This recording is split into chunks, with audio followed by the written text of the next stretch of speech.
Hello दोस्तों, आप सबको हमारे यूट्यूब चैनल भोलू नंबर 1 पर स्वागत है। सब्सक्राइब, लाइक, शेयर कर देना। एक घना जंगल था जहाँ कई प्रकार के जीव जंतु रहते थे।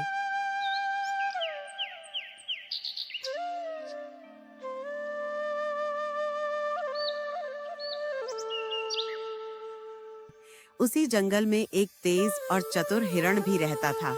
वह बहुत सावधान रहता और हमेशा अपने चारों ओर नजर रखता था ताकि किसी शिकारी जानवर से बच सके। उसी जंगल में एक भूखा बाघ भी रहता था जो कई दिनों से शिकार नहीं कर पाया था।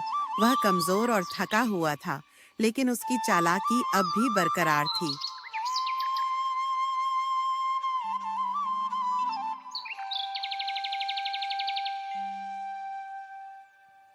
एक दिन उसने हिरण को पकड़ने की योजना बनाई। बाघ ने हिरण से मीठी मीठी बातें करनी शुरू की। ओह प्यारे हिरण, मैं तुम्हारी तेजी और सुंदरता की बहुत प्रशंसा करता हूँ। क्या तुम मेरे मित्र बनोगे? हिरण ने सतर्क होकर जवाब दिया। बाघ जी, आपकी बातें मीठी हैं, लेकिन मैं जानता हूं कि आप मांसाहारी हैं। आप मुझसे मित्रता क्यों करना चाहते हैं? बाघ हंसकर बोला, अरे, मैं अब बूढ़ा हो गया हूँ और शिकार नहीं कर सकता, इसलिए अब मैं घास खाना चाहता हूँ। हिरण को बाघ की बात पर विश्वास नहीं हुआ। उसने सोचा और फिर एक योजना बनाई।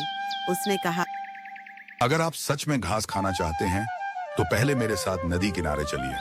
वहां हरी हरी घास है।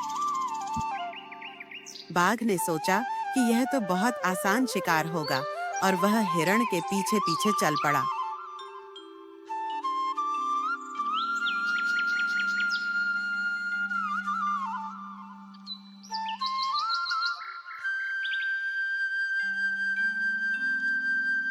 जब वे नदी के पास पहुंचे, तो हिरण अचानक तेजी से उछला और एक ऊंचे पत्थर पर चढ़ गया।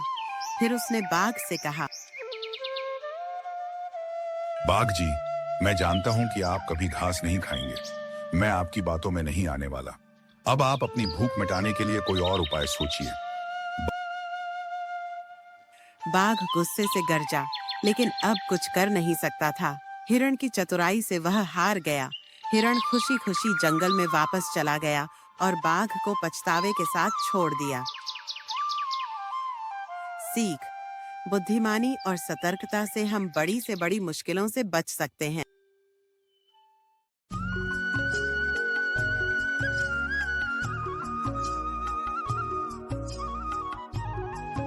बहुत समय पहले की बात है। एक छोटे से गांव में दो घनिष्ठ मित्र गोलू और भोलू रहते थे।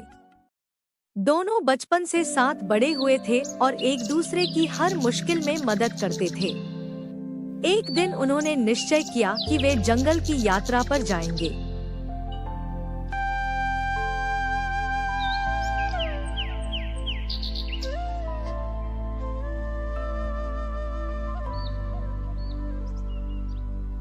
दोनों खुशी खुशी जंगल की यात्रा पर चल पड़े।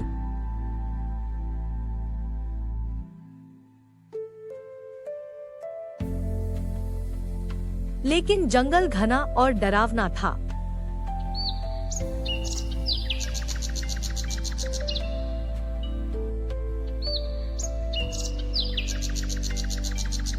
लेकिन दोनों चलते गई, थोड़ा आगे गई तो अचानक उन्हें सामने एक शेर दिखाई दिया। शेर को देखकर दोनों घबरा गए। गोलू बोला, अरे भोलू भाग, सामने शेर खड़ा है।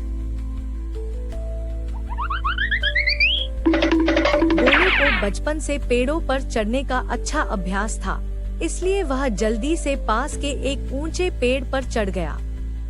लेकिन भोलू को पेड़ों पर चढ़ना नहीं आता था। अरे मुझे पेड़ पर चढ़ना नहीं आता, अब मैं क्या करूं? उसने जल्दी से दिमाग लगाया और जमीन पर लेटकर सांस रोक ली और मरने का नाटक करने लगा। शेर धीरे धीरे उसके पास आया और उसको सूंघा और बोला, अरे यह तो मर चुका है, और शेर वहाँ से चला गया।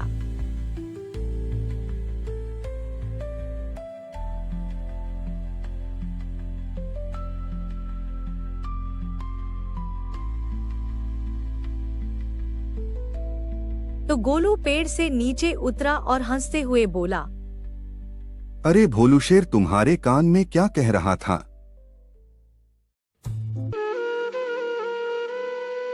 भोलू ने गंभीरता से उत्तर दिया, अरे गोलू शेर ने कहा कि सच्चा मित्र वही होता है जो मुसीबत में साथ खड़ा रहे, ना कि अकेला भाग जाए। गोलू को अपनी गलती का एहसास हुआ और उसने भोलू से माफी मांगी। भोलू, मुझे माफ कर दें, अब मैं कभी तुम्हें मुसीबत में अकेला छोड़कर नहीं जाऊंगा।